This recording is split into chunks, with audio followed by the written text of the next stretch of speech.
everybody. Hope you all are fine. The topic under discussion today is hepatic portal system.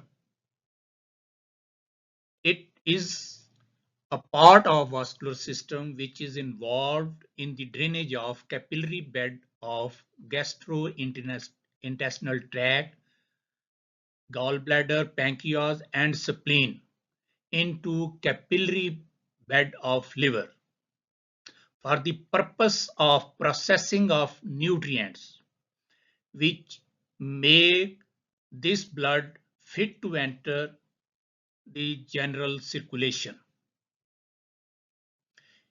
This system comprises portal vein and its tributaries. We start with the portal vein.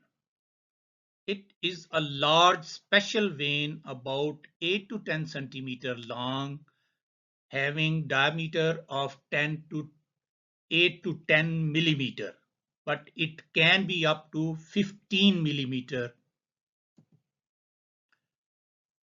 Portal vein collects blood from abdominal part of GIT, gallbladder, pancreas, and spleen, which comprises the first capillary bed.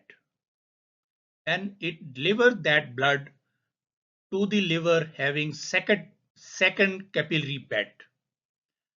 On the whole, liver receives 3/4 of blood supply from portal vein. Portal vein is formed by the union of superior mesenteric and splenic vein behind the neck of the pancreas in front of inferior vena cava at the level of second lumbar vertebrae. It courses upwards and a little to right behind the neck of the pancreas and behind first part of duodenum. Then it runs in the right free margin of lesser omentum and ultimately enters liver through porta hepatis, where it is divided into two branches, right and left. These branches divide and re-divide and ultimately break up into sinusoids of the liver. One thing to remember is that in adult, portal vein and its tributaries have no valves. For descriptive purposes, portal vein is divided into four parts: infraduodenal, retroduodenal, supraduodenal, and intrahepatic parts. Now we come on to portal vein relation. The first part, which is also named as infraduodenal part, lies posterior to neck of the pancreas and anterior to inferior vena cava.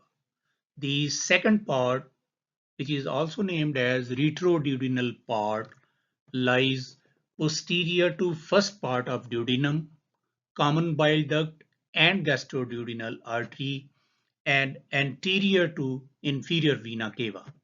The third part, which is also named as supraduodenal part, ascends within the free border of lesser omentum anterior to epiploic foramen with the following relations. Anterolateral lies the common bile duct, anteromedial is the hepatic artery, and posteriorly is the epiploic foramen, and posterior to epiploic foramen is the inferior vena cava. The fourth part, which is also named as intrahepatic part or hepatic part, enters liver through the porta hepatis with the following relations. Anterolateral lies the common hepatic duct. Anteromedial is the hepatic artery proper, and posterior lies the caudate lobe of the liver.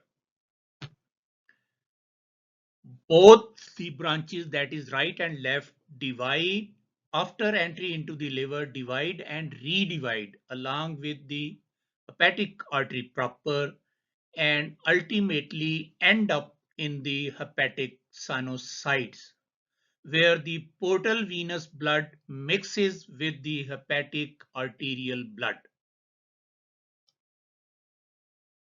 The portal vein terminates at the right end of the porta hepatis into two branches, right and left. The right branch is shorter and wider. It enters right lobe of the liver, and before entering it receives cystic vein. Left branch is longer and narrower. It traverses porta hepatis from right end to its left end and gives branches to caudate and caudate lobe before it enters the left lobe. It receives paraumbilical veins which run along the ligamentum teres, and ligamentum venosum is attached to it, which is remnant of the ductus venosus. The tributaries of the portal vein are: number one, left gastric vein, which accompanies the corresponding artery and receives a few esophageal veins as well.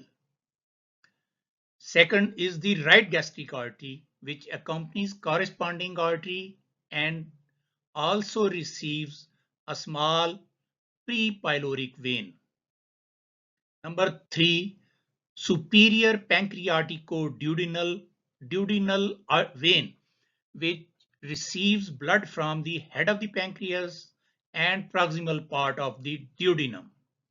Number fourth is cystic vein, which drains blood from the gallbladder and enters right branch of the portal vein.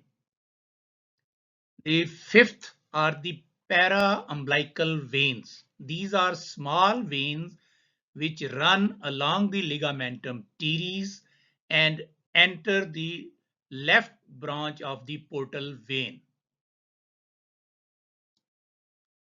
A very notable point about the portal vein is that blood flow in this vein is slow and streamlined.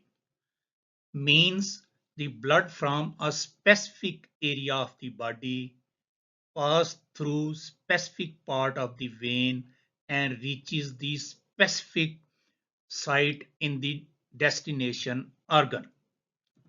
So blood from the superior mesenteric vein drains into right lobe of liver, and blood from inferior mesenteric vein and splenic vein drain into left lobe of liver.